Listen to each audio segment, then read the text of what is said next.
धन्यवाद और आप सब लोगों को मेरा नमस्कार। आशा करती हूँ बढ़ती हुई गर्मी में और बढ़ती हुई महंगाई में आप सब लोग ठीक होंगे। ये स्पेशल प्रेस वार्ता जो है हम लोग देश के हर राज्य की राजधानी में कर रहे हैं और इसलिए कर रहे हैं क्योंकि पिछले 8 साल से तो महंगाई कमर तोड़ ही रही थी, लेकिन 1 अप्रैल से जो नया वर्ष शुरू हुआ, वित्तीय वर्ष 1 अप्रैल से शुरू हुआ, 2 अप्रैल से चैत का हिंदू नया वर्ष शुरू हुआ, कहीं ना कहीं सरकार ने एक गिफ्ट दी है और सरकार की जो गिफ्ट है, सरकार का जो तोहफा है, वो आम आदमी की कमर तोड़ रहा है 1.5 लाख करोड़ रुपए से। और ये हम कोई चांद तारे से तोड़कर फिगर नहीं लाए हैं। मैं भी आपको 2 मिनट में बताऊंगी कि ये फिगर हम कहाँ से लाए हैं।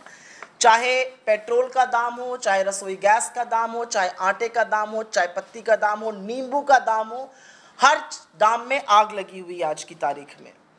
तो सबसे पहले तो मैं ये कहना चाहूंगी कि 1.5 लाख करोड़ रुपए का प्रहार हुआ है आम जनता पर। नए साल में मोदी जी का ये तोहफा है। आज सवेरे एक बहुत बड़ी रिपोर्ट आई और उस रिपोर्ट ने कहा कि परचेजिंग पावर पैरिटी के अनुसार हमारे देश में घरेलू रसोई गैस के दाम दुनिया में सबसे ज्यादा हैं। पेट्रोल का दाम तीसरा सबसे ज्यादा है और डीजल का दाम 7वां सबसे ज्यादा है। और सिर्फ यही चौंकाने वाला फिगर नहीं है कि रसोई गैस सबसे ज्यादा दुनिया में महंगी हिंदुस्तान में, या पेट्रोल सबसे तीसरा महंगा हिंदुस्तान में, या डीजल सबसे 7वां महंगा हिंदुस्तान में। चौंकाने वाली बात यह है कि करीब करीब 1/4 दिन की आम भारतीय की कमाई, आम भारतीय की एक दिन की औसतन कमाई का 1/4 हिस्सा पेट्रोल में, करीब 21% हिस्सा डीजल में और करीब 15.5% हिस्सा रसोई गैस में जा रहा है। आम आदमी की दिन की औसतन कमाई का 1/4 हिस्सा पेट्रोल डीजल में 21% और 15.5% से ऊपर रसोई गैस में जा रहा है। घर चलाने का जो साबुन, तेल, कंघी, अनाज, पानी का खर्चा होता है, वो पिछले 6 महीने में करीब 10% बढ़ा है और पिछले 2 साल में करीब 45% उसमें बढ़ावट आई है। और हम ऐसे ही नहीं बोल रहे हैं। आज नींबू खरीदने चले जाइए तो नींबू अब खट्टा नहीं, कड़वा हो गया है, क्योंकि नींबू का दाम 80 रुपए तो पिछले 5 ही दिन में बढ़ा है। नींबू 300 रुपए से ऊपर बिक रहा है। सब्जियां, तोरी खाते हैं लोग गर्मी में, भिंडी खाते हैं, शिमला मिर्च खाते हैं, हरी मिर्च खाते हैं, ये सब शतक लगा चुकी हैं, 100 के पार है। थोड़ी सी बात अब पेट्रोल डीजल की ज्यादा विस्तृत रूप से कर लेते हैं। पिछले 16 दिनों में हम सबको पता है कि दाम 14 बार बढ़ा है। 80 पैसा, 40 पैसा, 80 पैसा, 40 पैसा। पहले कमर तोड़ी जाती थी महंगाई से। इस सरकार ने पहले 8 साल कमर तोड़ी और अब जो है गला रेता जा रहा है। रोज रोज 80 पैसा, 40 पैसा करते हुए पेट्रोल और डीजल के दाम पिछले 16 दिनों में 14 बार बढ़े हैं। 10 रुपया प्रति लीटर पेट्रोल और 10 रुपए प्रति लीटर डीजल बढ़ा है। इस 10 रुपए के बढ़ने से आम आदमी पर इसका बोझ करीब करीब 28,000 करोड़ रुपए आया है। और सच ये है कि अगर खपत के हिसाब से देखिए कि हिंदुस्तान में कितनी खपत है पेट्रोल और डीजल और एलपीजी की, और हम आपको ये प्रेस रिलीज देंगे, इसमें सारे आंकड़े हैं। बहुत सारे आंकड़े बोलने की ज़रूरत नहीं है, लेकिन करीब 72,000 करोड़ रुपए वार्षिक बोझ केवल इसी से आएगा। अगली बात कर लेते हैं हम कि ऐसा क्यों हो रहा है। क्योंकि जब भी आप बीजेपी के प्रवक्ताओं से, उनके मंत्रियों से, मोदी जी के लोगों से पूछिए तो वो कहते हैं ये वैश्विक है। जी नहीं, ये वैश्विक नहीं है। जब कच्चे तेल का दाम $20 प्रति बैरल हुआ था 2020 और 21 में, तब ये दाम कम नहीं हुए थे, तब ये दाम एक्साइज के थ्रू बढ़ाए गए थे। सरकार ने 13 बार एक्साइज बढ़ाया है और ये सच है कि डीजल पर एक्साइज 531% बढ़ी है और पेट्रोल पर एक्साइज 203% बढ़ी है। 26 लाख करोड़ रुपए सरकार ने ईंधन पर एक्साइज और टैक्स लगाकर कमाया है। 26 लाख करोड़ रुपए जनता पर प्रहार किया है, 26 लाख करोड़ रुपए का। लेकिन आज ही और कल के फिगर्स, आरबीआई का डेटा बताता है कि बड़े पूंजीपतियों का जो राइट ऑफ किया गया है लोन, वो 10.86 लाख करोड़ किया गया है। एक तरफ 26 लाख करोड़ का प्रहार हो रहा है, एक तरफ राहत दी जा रही है करीब करीब 11 लाख करोड़ की। तो दिक्कत की बात यह है कि पिछले साल ही सरकार ने 4.5 लाख करोड़ सिर्फ ईंधन से कमाया, जबकि सरकार के पास वक्त था, मौका था, टाइम था, आय कम हुई है, लोगों की नौकरियां गई हैं। 84% जनता कहती है कि जो वो 3 साल पहले कमा रहे थे वो अब कमा रहे हैं, और महंगाई बढ़ती जा रही है। रसोई गैस की बात कर लेते हैं। एक तो घरेलू रसोई गैस का अभी 50 रुपए दाम बढ़ा था जैसे ही चुनाव खत्म हुआ। 137 दिन एक बार भी दाम नहीं बढ़ा, और 137 दिन बाद 50 रुपए रसोई गैस का दाम बढ़ा घरेलू का, और जो कमर्शियल सिलेंडर है उसका दाम 250 रुपए बढ़ा 1 अप्रैल को, और एक ही महीने में पहले 105 रुपए बढ़ा था। तो 845 रुपए की वृद्धि करी गई है पिछले 8 सालों में। और ये कमर्शियल कोई अलग से यूज नहीं होता है, खोमचे वाले, ठेले वाले, होटल वाले, और इसीलिए हर जगह खाने का दाम बढ़ रहा है। तो कहीं ना कहीं जो सिलेंडर पे दाम बढ़ा, और ये मैं घरेलू गैस की बात कर रही हूं, इससे प्रहार होता है 27,000 करोड़ रुपए का। 28,000 करोड़ का कभी पेट्रोल डीजल पे हुआ, 27,000 करोड़ रुपए का इससे हुआ। अब बात कर लेते हैं, क्योंकि जब इनसे उत्तर की बात करो तो दक्षिण बोलते हैं। जब पेट्रोल डीजल करिए तो ये कहते हैं सीएनजी से चला करिए आप लोग, बहुत अच्छी बात है। जो लोग पेट्रोल डीजल नहीं दे पाते वो सीएनजी से वाकई में चल रहे हैं। सीएनजी के दाम कल बढ़े हैं, दिल्ली में एनसीआर में कल सीएनजी के दाम बढ़े हैं, और सीएनजी के दाम करीब करीब कल 2.5 रुपए बढ़े हैं। ये 7वीं हाइक थी, और इससे सीएनजी का दाम करीब 9 रुपया बढ़ गया पिछले 1 महीने में दिल्ली शहर में। और आज दिल्ली में करीब 70 रुपए प्रति किलो के आसपास सीएनजी है, जो बाकी दूर दराज के इलाके हैं वहां पर 80 रुपए किलो पर सीएनजी बिक रही है। इस 9 रुपए बढ़ी हुई सीएनजी से प्रहार होता है 1400 करोड़ से भी ज्यादा का।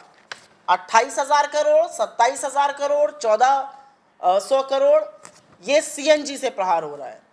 अब पाइप्ड नेचुरल गैस की बात कर लेते हैं। सरकार कहती है पाइप्ड नेचुरल गैस होनी जरूरी है, क्योंकि घरेलू गैस का दाम जो है वो बढ़ रहा है, तो आप पीएनजी लीजिए। पीएनजी का दाम दिल्ली में 5 रुपए बढ़ा, नोएडा में 5 रुपए 85 पैसा बढ़ा। 14 मार्च को दिल्ली में ये 1 रुपए बढ़ा था। तो पिछले 1 महीने में इसमें 6 रुपए प्रति एससीएम, उसकी जो क्वांटिटी होती है उसको एससीएम कहते हैं, उसकी वृद्धि 6 रुपए हुई, और इससे प्रहार हुआ 961 करोड़ रुपए का। तो पेट्रोल भी महंगा है, डीजल भी महंगा है, रसोई गैस भी महंगी है, सीएनजी भी महंगी है, जो पाइप नेचुरल गैस आ रही है वो भी महंगी है।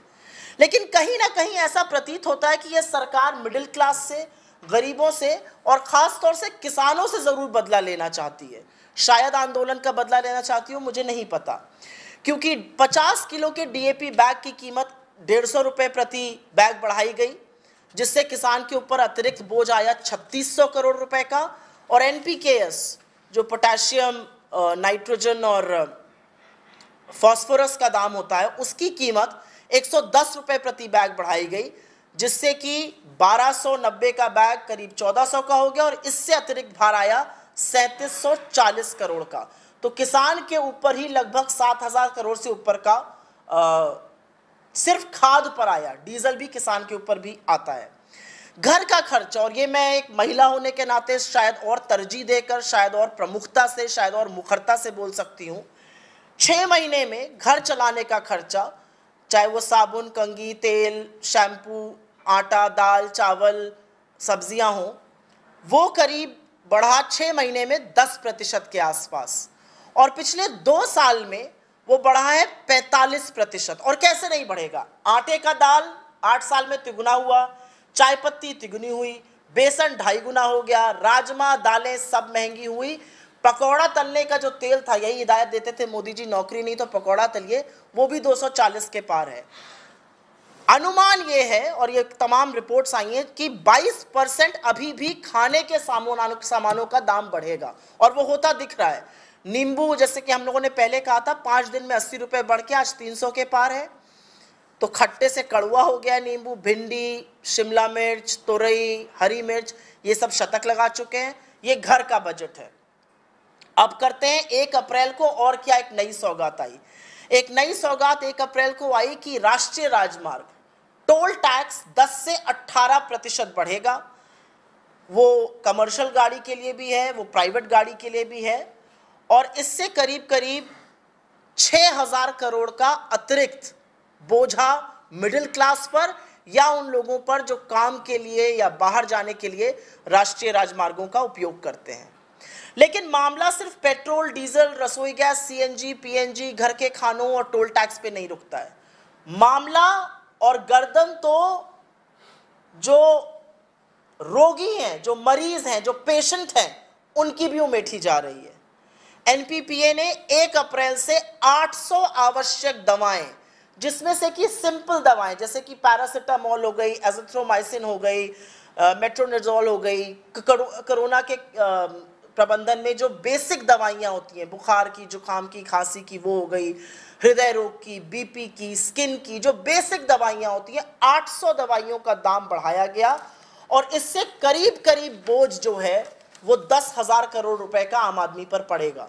तो रोगियों को और मरीजों को भी नहीं छोड़ा गया। बहुत बड़ी बड़ी बातें हुई थी कि घर बनाना होगा आसान, सबका घर का सपना होगा पूरा, लेकिन घर बनाने से मुश्किल काम मुझे ऐसा लगता है इस समय देश में दूसरा कोई नहीं है। स्टील, सीमेंट, ईंट, सैनिटरी फिटिंग, लकड़ी, जितनी भी निर्माण की चीजें हैं, उन सब की कीमत अप्रैल में लगभग 15% बढ़ गई है। स्टील की कीमतें 35 रुपए पर केजी से बढ़ के 90 रुपए पर केजी हो गई है। सीमेंट लगभग 100 रुपए बढ़ गया है। तो घर बनाना पहले से भी ज्यादा मुश्किल हो गया और घर का जो सपना देख रहे थे लोग कि होम लोन पर जो टैक्स की राहत और रियायत मिलती थी, उस पर भी प्रहार किया गया है। पहले यह था कि फर्स्ट होम लोन लेने वाले को अगर वो 1.5 लाख से ऊपर का ब्याज है तो उस पर राहत मिलती थी, वो राहत विड्रॉ कर ली गई है। पीएफ अकाउंट, आप लोग सब लोग नौकरी पेशा लोग हैं, आप सबका पीएफ कटता है, प्रोविडेंट फंड, और कहीं ना कहीं ये रिटायरमेंट का पैसा होता है, ये छूते नहीं है। हम सब लोगों ने जब भी नौकरी करी इसको छुआ नहीं कि जब रिटायर होंगे तो ये पैसा घर बनाने में, बच्चों की पढ़ाई में, शादी ब्याह में, बड़े खर्चों में यूज करेंगे। इसको एज अ कंटिजेंसी फंड रखा जाता था। इस पीएफ अकाउंट से भी सरकार को बर्दाश्त नहीं, क्योंकि आपका रिटायरमेंट का पैसा अब सरकार की जेब में होगा। 1 अप्रैल 2022 से ईपीएफ खाते में अगर 2.5 लाख से ज्यादा का कंट्रीब्यूशन है तो ब्याज पर इंटरेस्ट लगाया जाएगा। यही नहीं, पीपीएफ की जो दर थी वो 8.5 से घरा के 8.1% हो गई है। एफडी की भी दर गिर गई है, जिससे कि करीब करीब 7 करोड़ लोग प्रभावित हुए हैं इन चीज़ों के चलते। कार खरीदना महंगा, गर्मी है, दिक्कतें हैं, लोग सोचते हैं एक छोटी कार खरीद ली जाए।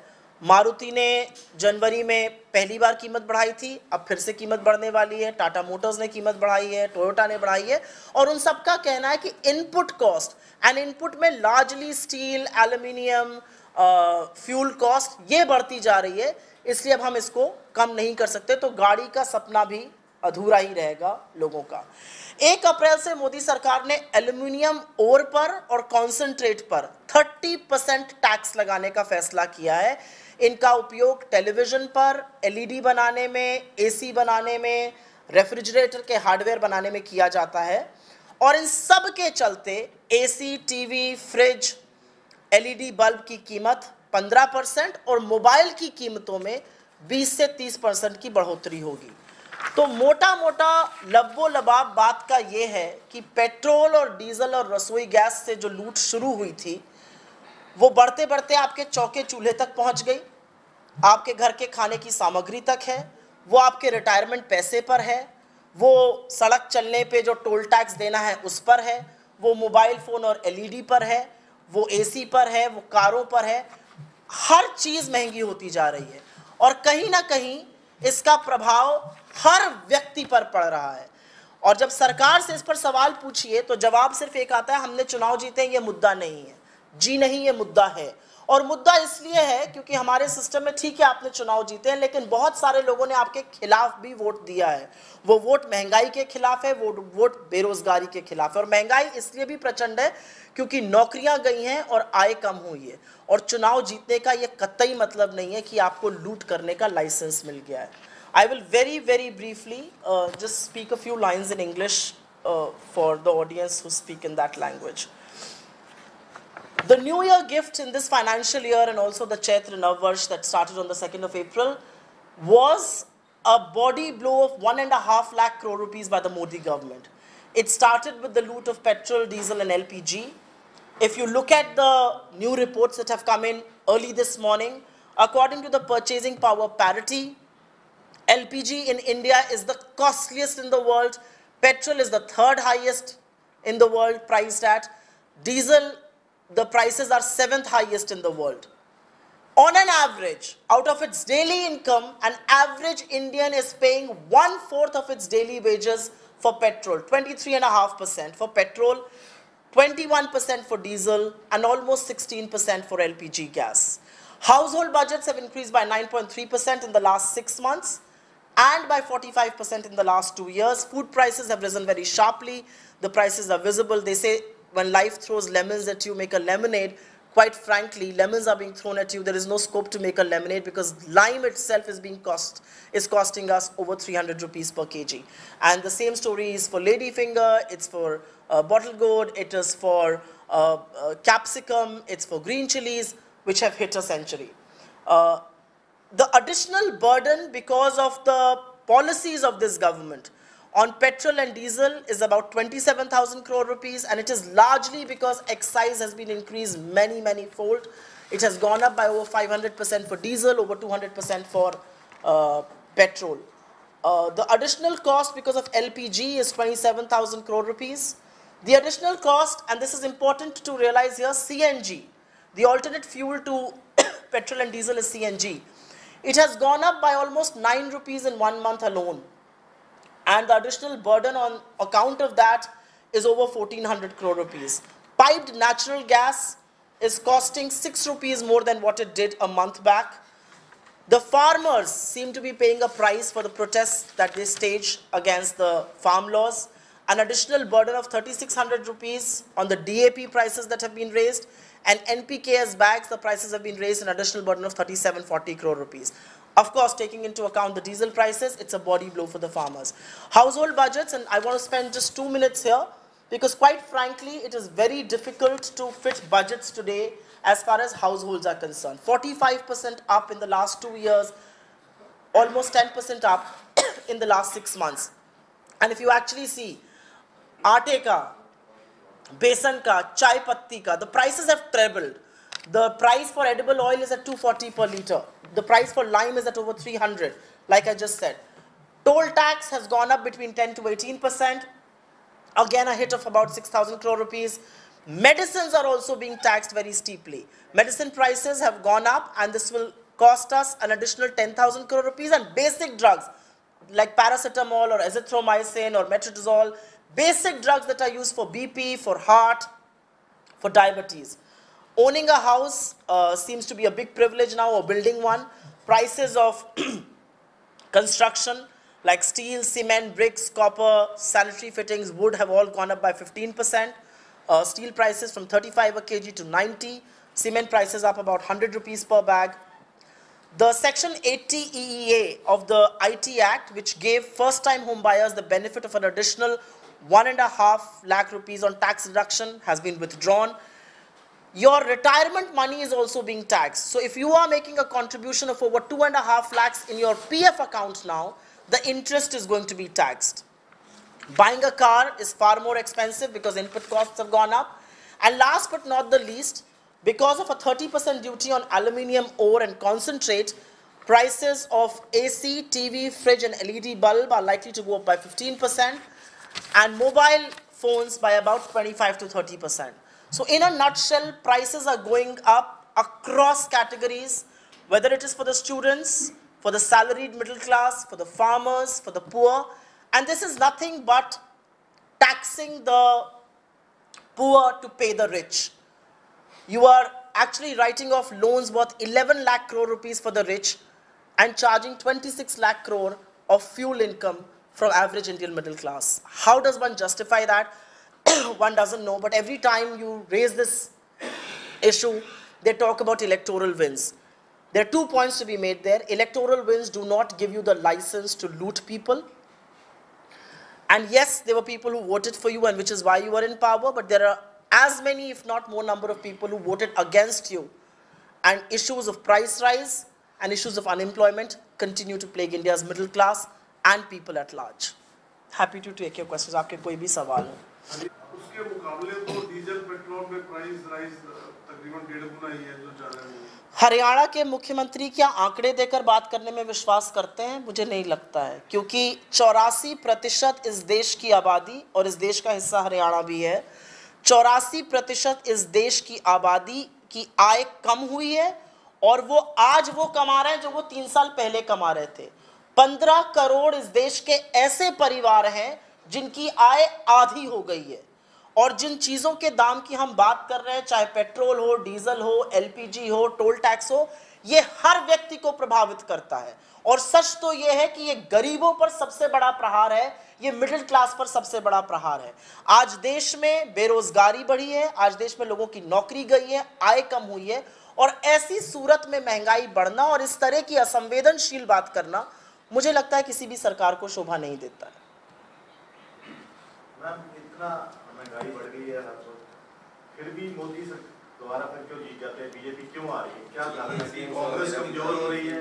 उसके बाद एक सुन ले, फिर आपका एडिशन में ले लेंगे। लेट मी जस्ट लिसन ना। कांग्रेस कमजोर हो रही है इसलिए, या कुछ और कारण है? क्या आप यही सवाल आप करें।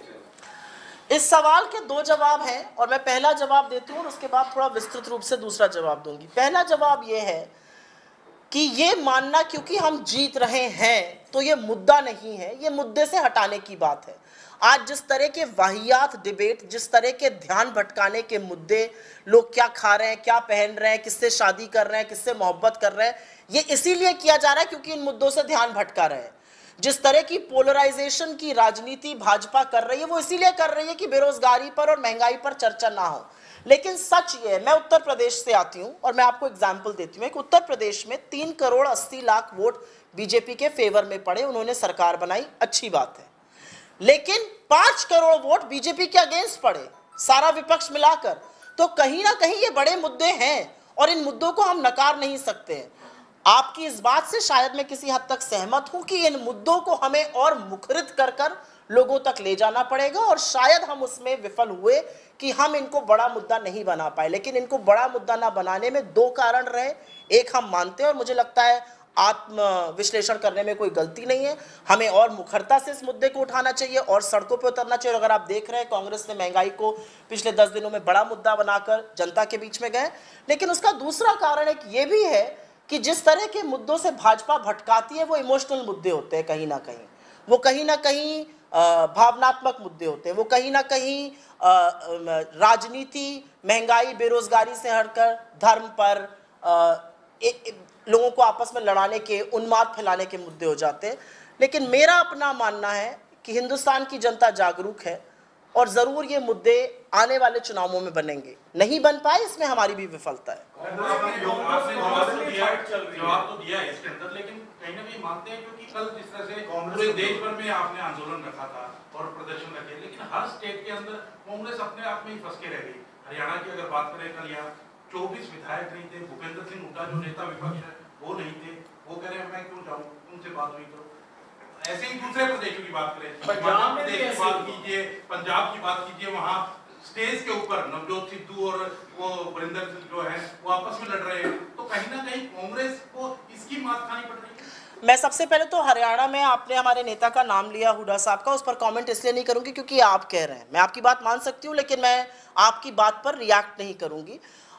इस मंच से मैं ये बैठ के जरूर कहूंगी कि कांग्रेस में भी इस आत्मचिंतन की जरूरत है कि हमको साथ रहकर ही और साथ आकर ही हम एक मजबूत ताकत बन सकते हैं, हम लड़ सकते हैं। और मुझे ऐसा लगता है कि आने वाले दिनों में जो बदलाव आप देखेंगे कांग्रेस पार्टी में, जिस तरह के बदलावों की बात भी चल रही है और जो कुछ कुछ बदलाव देखे भी गए कुछ राज्यों में, कहीं ना कहीं कोशिश यही है कि आपसी मतभेद बुलाकर साथ आया जाए।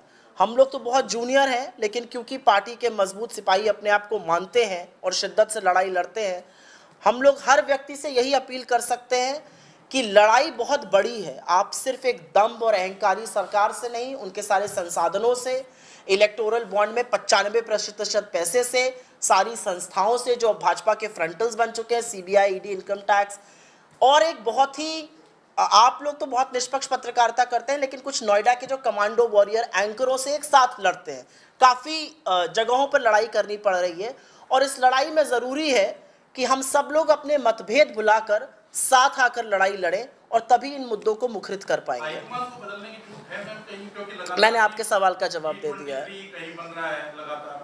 मैं आपको इसका जवाब दे देती हूँ आज। मैम, आपने नोएडा की बात की, आप खुद जर्नलिस्ट रहे हो, 19-18 साल तक आपने जर्नलिज्म की है, एक चैनल को आपने हेड किया, बहुत से चैनल में असिस्टेंट के तौर पे काम किया। आपको कितना लगता था कि सरकार के ऊपर आपका दबाव रहता था?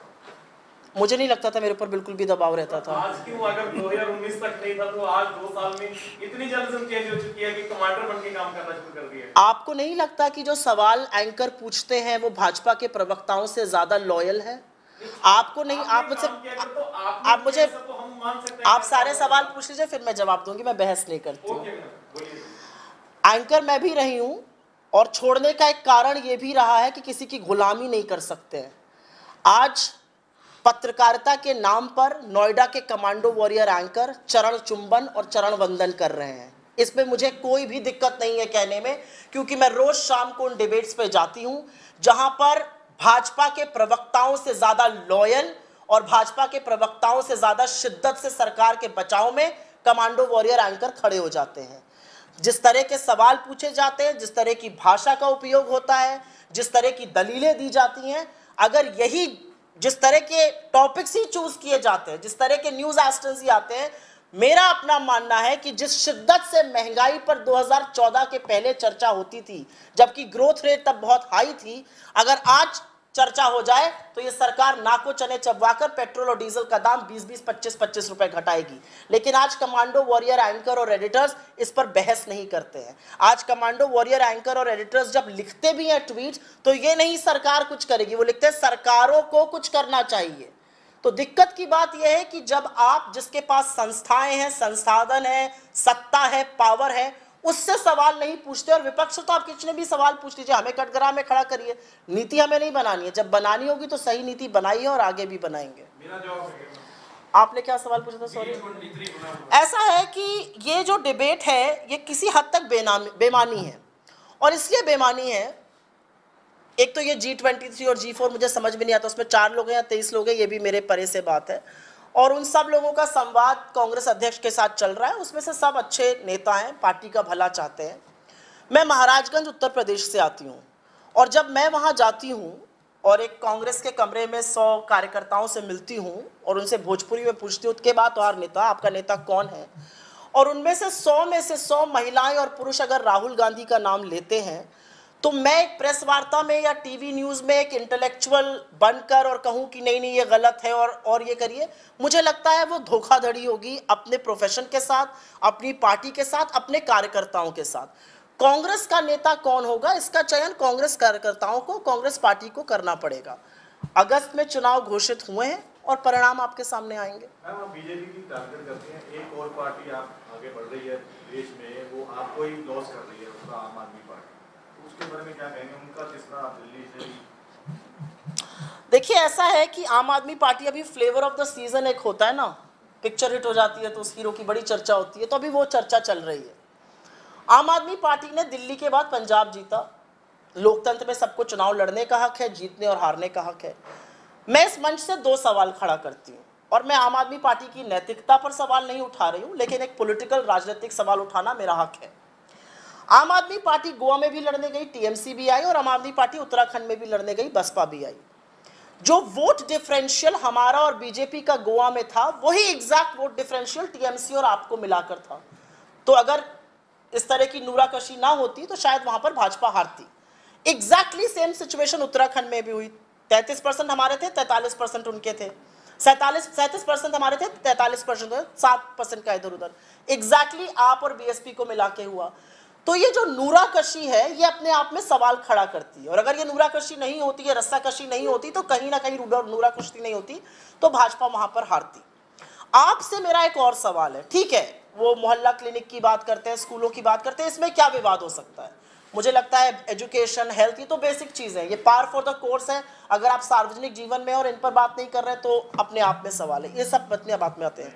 लेकिन जब आप एक राजनीतिक दल हैं और ख़ास तौर से जब आपके अंदर एम्बिशन है फैलने का, आगे जाने का, तो एक ये सवाल ज़रूर उठता है कि आपकी राजनीतिक विचारधारा क्या है, आपकी पॉलिटिकल आइडियोलॉजी क्या है। ठीक है, स्कूल, शिक्षा, ये सारी बातें अपनी जगह है, लेकिन जो आइडियोलॉजी होती है ना, वो कंटेंशियस इश्यूज पर होती है। क्योंकि जब दिल्ली में दंगे हो रहे थे तो अरविंद केजरीवाल जी कहीं नहीं दिखाई दिए थे, एक भी दंगे की साइड पर नहीं गए थे।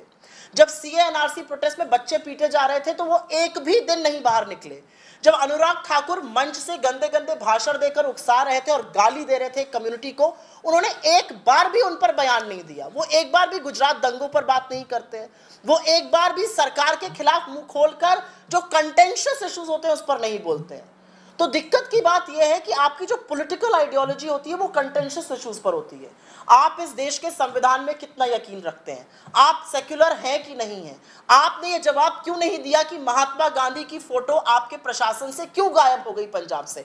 हम चाहते हैं कि भगत सिंह की और फोटो लगे, हम तो चाहते हैं उस एयरपोर्ट का नाम भगत सिंह के नाम पर हो, लेकिन महात्मा गांधी के इस देश में जब गांधी को गाली दी जाती है तो अरविंद केजरीवाल जी एक भी बयान क्यों नहीं देते हैं।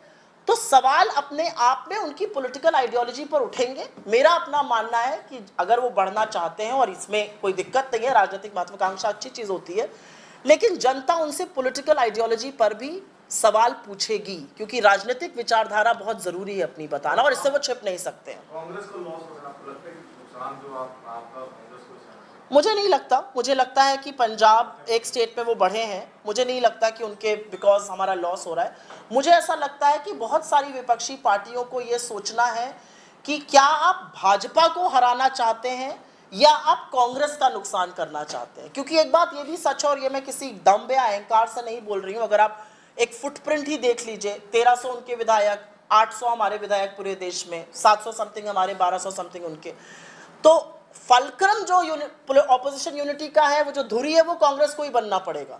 तो मुझे ऐसा लगता है कि अन्य विपक्ष को भी थोड़ा सा ये गंभीर चिंतन करना पड़ेगा कि क्या आप भाजपा को हराने में वाकई कमिटेड है या आप कांग्रेस का नुकसान करने के लिए चुनाव लड़ना चाहते हैं। और जो इसका जवाब देकर जिस तरफ खड़ा होगा उससे ही उनकी राजनीतिक विचारधारा और भाजपा की खिलाफत पता चलेगी।